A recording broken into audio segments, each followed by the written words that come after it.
Rinoza, welcome to moneyHOP Q&A session. Great to have you over here. So you have been a career counselor, you are an educational consultant, you are an AC member. So you have done already a lot of university fairs. So one question that students always have in mind is, what is the purpose of university fair? So can you elaborate how it helps students?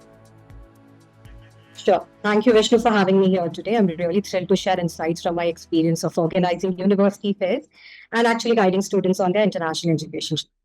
To come back to your question, the mindset of students. Well, before stepping into a university fair, it's very essential that students have to have a clarity on why they are attending a fair, to be honest. Is it to explore a specific course or a course major, to understand the scholarship opportunity that the university offer, or to compare the countries or the education system for that matter? You have to know your objective so that it helps to turn the potentially overwhelming event, or that is a university fair, into a proper focused and a productive experience. Now, for example, one of my students of A level, when she was going to university, we had actually informed them, like, look into the university if they have flexible subject combinations or any credit transfer policies that they have. Create your personal checklist. Does this program align with your career goals? Do they value your curriculum? How about a dual degree or a double majors? What would suit you better? You also have to advise students to identify at least 2 to 3 goals. Kind of shortlist the university for your psychology major or learn about the credit transfer. Network with your representatives for liberal arts. So when a student arrives with a purpose, their conversation is going to become more meaningful and their follow-ups are going to be more strategic. A fair is actually not just about collecting brochures. It's all about aligning your academic ambitions with the right institution. So you told about a checklist. The second question is about the same. So what is the basic research a student has to do before he or she goes to a university fair? Like going to a university fair with zero idea is not beneficial for the students, right? So what is the basic research a student has to do before they attend a university fair? So can you shed some light on it? Yes, definitely. I always tell my students that a university fair is not actually a starting line, it's actually a checkpoint. So, an effective pre-fair research will allow students to approach university fair with proper clarity and purpose. Students should always start by exploring university websites. They can check the course catalogs, the virtual tours, understand the academic offerings, the campus facilities for that matter. You can suggest them to research on the tools like this QS ranking, UCAS filters. There's also so many study abroad platforms like Education USA, Study in USA. There's British Council UK, which will help them shortlist the universities based on maybe subject strength, the research of faculties, and so on. If you'd actually like to go beyond the surface, I would recommend students to read about the college newspapers. Actually, this is one of a hidden gem which many of the students are not aware of.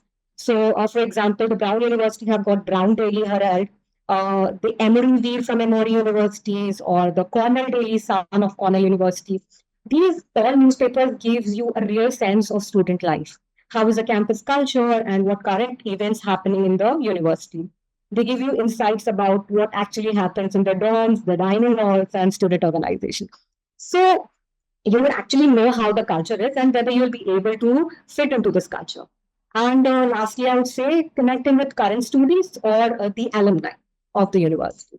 Use LinkedIn, Facebook, other social media groups, which will actually provide you honest experience-based perspectives. Actually, one of our students are connected with the alumnus from one of the university using the Facebook mentorship group, and they have got such valuable insights on balancing academics and athletics that something which has not even been listed in their official websites. So these are the few ways in which you can research about the universities. And obviously, nowadays, that's the AI, which will actually give you in-depth data about anything and everything that you want to do. So do your research thoroughly. The third question is also a continuation of second question. It's about what students should actually ask when they attend a university fair. I think many of the students are just coming out to check courses, or what specific questions can give them the right input or the right pathway to their dream university. So can you shed some light on it? Like what they should research about? What are the right questions they should ask when they attend a university fair? Well, Vishnu, that's actually a very good question because we have students who usually ask the basic questions like, do you have a computer science course? What is your fee structure like? Who are the professors that you have? So all this, as we said, it's already there in the websites. So representatives actually meet hundreds of students weekly. They want to have a real conversation with you. So university representatives can provide tailor guidance if the students show that they understand a broader framework of academics, right? Campus culture, be it the support service the university offers. So instead, if you'd like to ask about the international program, you can frame the question like, would you have your engineering program that support international students in finding internships in Europe, for that matter? This way, it will signal your ambition, plus it will also show the awareness that you have. If you'd like to inquire about scholarship, ask that what are the criteria for merit scholarships for Indian students applying, maybe for your biotech program, or for example, if you have credentials of an international award, Duke of Edinburgh, silver, bronze medalist, or you're an Olympiad specialist, MUN that you have done. So ask them, does this leadership achievement help you in allocating a aid? If you'd like to know about the campus support, ask them how does your university support cultural integration and student safety, especially for the first year students. These are few of the examples that, in fact, we also have our students ask. One of the student had asked a university rep that, what about the mentorship program? What kind of mentorship program you have so that the international student can secure internships, specifically maybe in London sector. So in the London tech sector, after this question, the rep shared about the Women in STEM initiative, something which is not even listed in their website. So just this one question had actually shaped up her shortlistings, right? One another student had asked UC Berkeley whether how this AP and A-level credits could actually accelerate her degree. And like if you had scored an A star in an AS level English, will she be able to waive off her composition course requirement? So these kind of research shows maturity and helps students to skip this mismatch and awkward conversations in the fair.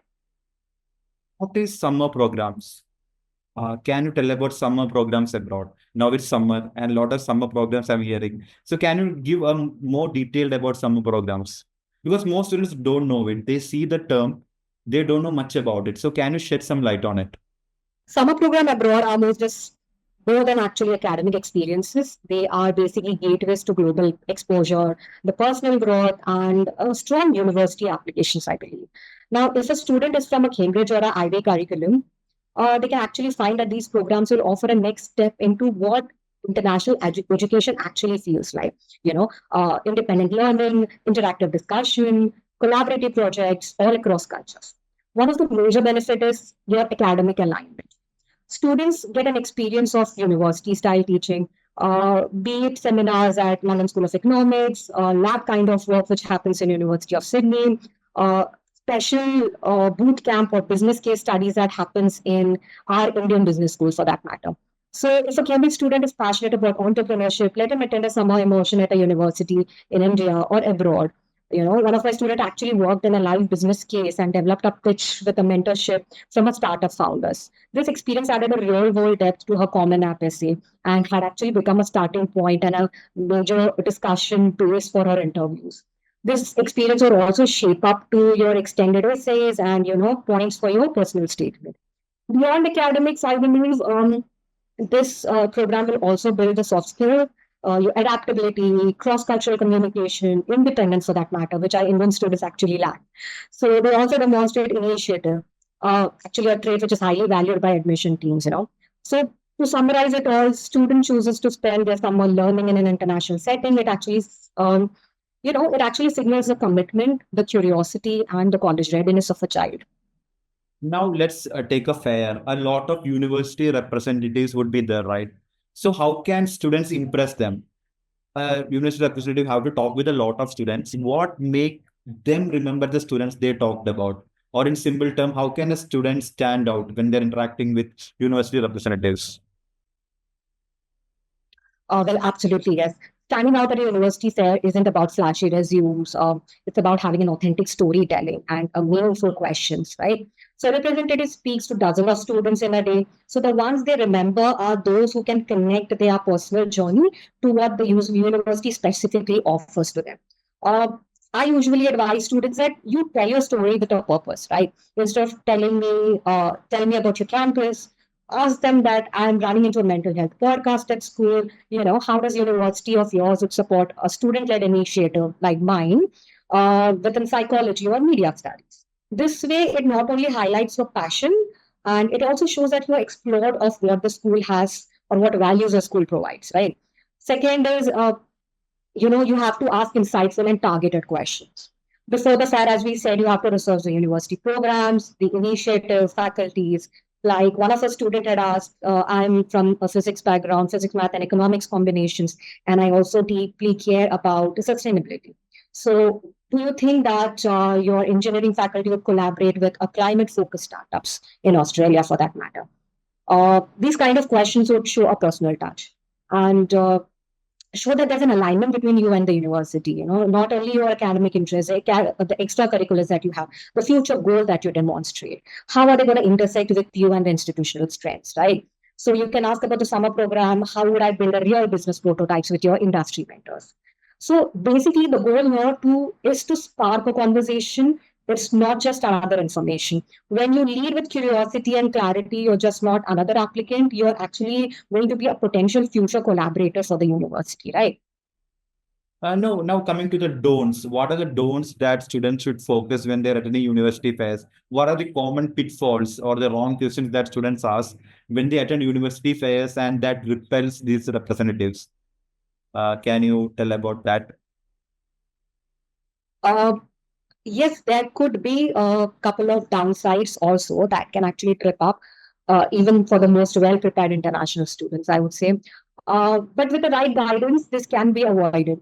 If I would have to list few from the top of my mind, the visa assumptions actually. So one of the most frequent issues is misunderstanding the visa requirement, right? So if you're going for a 3-week summer program, a student would feel that a tourist visa would suffice. But unfortunately, these summer programs would have this formal academic components. Actually, the temporary student visa would be needed for that. Right, so always have a double check on the requirement with an official embassy side, because Australia or Europe, the visa requirements would be different. Second would be the transfer credit systems that happens for international students. Many students assume that their AA level or the IB credits would be automatically transferred. However, there are a few universities like maybe UC Berkeley, I think, and UCL. I'm not sure whether it's still the same. They may waive certain first-year courses, for example, for an A level. So, or even A-level English, they can extend the student from an introductory composition class. So each institution would have its own policy. So these credit must be pre-verified with the admission officers of a certain university where you're interested in. At times it has so happened that if you do a certain courses in a particular country, that may not be recognized in another country. So just be sure about what is the country norms. The third one, I would say, the very common thing, that is cultural adjustment. Students actually underestimate cultural shifts. However, our Indian students are very flexible and adaptable for that matter. But there are certain classroom etiquettes, there are learning styles, there are social norms that would vary widely from country to country. So just a short planning ahead, asking right questions, verifying all the details with official sources. It can actually help most of the global opportunities, and all the pitfalls could be avoided. Next question is about networking. And now imagine a student coming, like, should he or she network with the other students? Does it help, or they should just mind their business, talk with the representatives and leave? Does networking help students, or is it a time pass? What do you think? Yeah. Actually, networking is like planting seeds for future relationships, right? It's not collecting brochures or just passing through tables. Networking is important. These are humans across the table who are here to help you. So actually, in our cases, networking had helped a lot many times. So networking helps in, first of all, identifying the gaps in your profile, right? University reps or alumni can highlight that missing element in your application. For example, if you're interested in data science, so they could tell is a further mathematics or a normal mathematics would be sufficient for you. So that is one thing. Secondly, clarifying the scholarships. As I said in the beginning, they would tell us what kind of scholarship you would be eligible for once you show them the profile, what you have done. So it's a first-hand knowledge that comes from a UniRep. You can also confirm about the subject flexibility, like what kind of subject would you need? What kind of predicted grades are you expecting me to avail in order to get admission into this kind of course, for that matter? one thing that had helped me is to troubleshoot the delays in the application. So we have not heard back, it's been days. So you can ask the rep, so what do you think would have gone wrong? Where do you think my application would have been stuck? So that, if there's one or two documents missing here and there, you'll initiate that this could be pushed in a quicker way.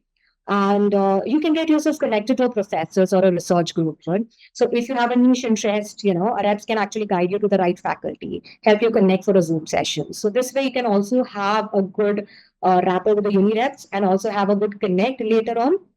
So networking, I think, is very important.